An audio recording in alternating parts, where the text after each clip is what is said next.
जय श्री कृष्ण। राधे राधे।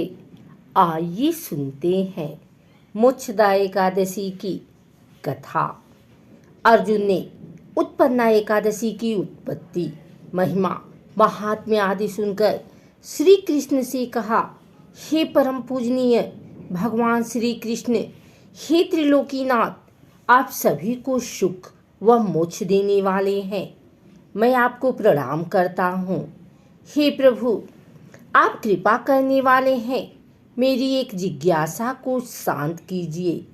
भगवान श्री कृष्ण ने कहा, हे अर्जुन, जो कुछ भी जानना चाहते हो निर्भय होकर कहो, मैं अवश्य ही तुम्हारी जिज्ञासा को शांत करूंगा। हे प्रभु, यह जो आपने मार्गशीर्ष माह के कृष्ण पक्ष की एकादशी के विषय में बताया है, उससे मुझे बड़ी ही शांति प्राप्त हुई। अब कृपा करके मार्गशीर्ष माह के शुक्ल पक्ष में जो एकादशी पड़ती है, उसके विषय में भी बताने की कृपा करें। उसका नाम क्या है, उस दिन कौन सी देवता की पूजा की जाती है और उसकी पूजन विधि क्या है, उसका व्रत करने से मनुष्य को क्या फल मिलता है। प्रभु, मेरे इन प्रश्नों का विस्तार सहित उत्तर देकर मेरी जिज्ञासा को दूर कीजिए। आपकी बड़ी कृपा होगी। अर्जुन की जिज्ञासा सुन श्री कृष्ण बोले, हे अर्जुन, तुमने बहुत ही श्रेष्ठ प्रश्न किया है, इसलिए तुम्हारा यश संसार में फैलेगा। मार्गशीर्ष माह के शुक्ल पक्ष की एकादशी अनेक पापों को नष्ट करने वाली है। संसार में इसे मोक्षदा एकादशी के नाम से जाना जाता है। इस एकादशी के दिन श्री दामोदर भगवान का धूप, दीप, नैवेद्य आदि से भक्तिपूर्वक पूजा करनी चाहिए। हे कुंती पुत्र, इस एकादशी व्रत के पुण्य के प्रभाव से नरक में गए हुए माता पिता पितर आदि को स्वर्ग की प्राप्ति होती है। इसकी कथा इस प्रकार है, एक पुराण में, इसे ध्यान से सुनो। बैखानस नाम का एक राजा प्राचीन नगर में राज करता था। उसके राज्य में चारों वेदों के ज्ञाता ब्राह्मण रहते थे। राजा अपनी प्रजा का पुत्रवत पालन किया करता था। एक रात्रि को स्वप्न में राजा ने अपने पिता को नरक की यातनाएं भोगते देखा। इस प्रकार का स्वप्न देखकर राजा बड़ा ही व्याकुल हुआ। वह बेचैनी से सुबह होने की प्रतीक्षा करने लगा। सुबह होते ही उसने ब्राह्मणों को बुलाकर उनके समक्ष अपने स्वप्न की बात बताई। हे ब्राह्मणों, रात्रि को स्वप्न में मैंने अपने पिता को नरक की यातनाएं भोगते देखा। उन्होंने मुझसे कहा है कि हे पुत्र, मैं घोर नरक भोग रहा हूँ, मेरी यहाँ से मुक्ति कराओ। जब से मैंने उनकी यह वचन सुने हैं, तब से मुझे चैन नहीं है। मुझे अब राज्य सुख, ऐश्वर्य, हाथी घोड़े, धन, स्त्री, पुत्र आदि कुछ भी सुखदायक प्रतीत नहीं हो रहे हैं। अब मैं क्या करूं? कहाँ जाऊं? इस दुख के कारण मेरा शरीर तप रहा है। आप लोग मुझे किसी प्रकार का तप, दान, व्रत आदि बताएं, जिससे मेरे पिता को मुक्ति प्राप्त हो। यदि मैंने अपने पिता को नरक की यातनाओं से मुक्त कराने का प्रयास नहीं किया, तो मेरा जीवन निरर्थक है। जिसके पिता नरक की यातनाएं भोग रहे हैं, उस व्यक्ति को इस धरती पर सुख भोगने का कोई अधिकार नहीं है। हे ब्राह्मण देवों, मुझे शीघ्र ही इसका कोई उपाय बताने की कृपा करें। राजा के आंतरिक दुख की पीड़ा को सुनकर ब्राह्मणों ने आपस में विचार विमर्श किया। फिर एक मत होकर बोले, राजन, वर्तमान, भूत और भविष्य के ज्ञाता पर्वत नाम के एक मुनि हैं। वे यहाँ से अधिक दूर नहीं हैं। आप अपनी यह व्यथा उनसे जाकर कहें, वे अवश्य ही इसका कोई सरल उपाय आपको बता देंगे। ब्राह्मणों की बात मान राजा मुनि के आश्रम पर गए।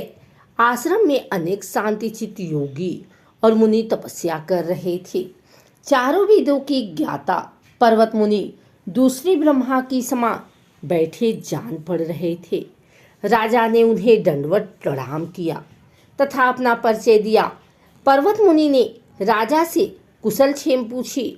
तब राजा ने बताया, हे मुनिवर, आपकी कृपा से मेरे राज्य में सब कुशल है, किंतु मेरे समक्ष अकस्मात ही एक ऐसी समस्या खड़ी हुई है जिससे मेरा हृदय बड़ा ही अशांत हो रहा है। फिर राजा ने मुनि को व्यथित हृदय से रात में देखे गए स्वप्न की पूरी बात बताई और फिर दुखी स्वर में बोला, हे महर्षि, अब आप कृपा कर मेरा मार्गदर्शन करें कि ऐसे में मुझे क्या करना चाहिए। कैसे मैं अपने पिता को नरक की यातना से मुक्ति दिलाऊं। राजा की बात पर्वत मुनि ने गंभीरता पूर्वक सुनी। फिर नेत्र बंद कर भूत और भविष्य पर विचार करने लगे। कुछ देर गंभीरता पूर्वक चिंतन करने के बाद उन्होंने कहा, राजन, मैंने अपने योग बल के द्वारा तुम्हारे पिता के सभी कुकर्मों का ज्ञान प्राप्त कर लिया है। उन्होंने पूर्व जन्म में अपनी पत्नियों में भेदभाव किया था। अपनी बड़ी रानी के कहने में आकर उन्होंने अपनी दूसरी पत्नी को ऋतुदान मांगने पर नहीं दिया था। उसी पाप कर्म के फल से तुम्हारा पिता नरक में गया है। यह जानकर बैखानस ने याचना भरे स्वर में कहा, हे ऋषिवर, मेरे पिता के उद्धार का आप कोई उपाय बताने की कृपा करें। किस प्रकार वे इस पाप से मुक्त होंगे। इस पर पर्वत मुनि बोले, हे राजन, मार्गशीर्ष मास के शुक्ल पक्ष में जो एकादशी होती है उसे मोक्षदा एकादशी कहते हैं। यह मोक्ष प्रदान करने वाली है। आप इस मोक्षदा एकादशी का व्रत करें और उस व्रत के पुण्य को संकल्प करके अपने पिता को अर्पित कर दें। एकादशी के पुण्य प्रभाव से अवश्य ही आपके पिता की मुक्ति होगी। पर्वत मुनि के वचनों को सुनकर राजा अपने राज्य को लौट आया और परिवार सहित मोक्षदा एकादशी का विधि पूर्वक व्रत किया। इस व्रत के पुण्य को राजा ने अपने पिता को अर्पित कर दिया। इस पुण्य के प्रभाव से राजा के पिता को सहज ही मुक्ति मिल गई। स्वर्ग को प्रस्थान करते हुए राजा के पिता ने कहा, हे पुत्र, तेरा कल्याण हो। इतना कहकर राजा के पिता ने स्वर्ग को प्रस्थान किया। हे पांडुपुत्र, जो मनुष्य मार्गशीर्ष माह के शुक्ल पक्ष की एकादशी का उपवास करते हैं उनके सभी पाप नष्ट हो जाते हैं और अंत में वे स्वर्गलोक को प्राप्त करते हैं। इस उपवास से उत्तम और मोक्ष प्रदान करने वाला कोई भी दूसरा व्रत नहीं है। इस कथा को सुनने व पढ़ने से अनंत फल प्राप्त होता है। यह उपवास मोक्ष प्रदान करने वाला चिंतामणि के समान है, जिसे उपवास करने वाले की सभी मनोकामनाएं पूर्ण होती हैं। हे अर्जुन, प्रत्येक मनुष्य की प्रबल इच्छा होती है कि वह मोक्ष प्राप्त करे। मोक्ष की इच्छा करने वालों के लिए मोक्षदा एकादशी का यह उपवास अति महत्वपूर्ण है। पिता के प्रति पुत्र के दायित्व का इस कथा से श्रेष्ठ दृष्टांत दूसरा कोई नहीं है।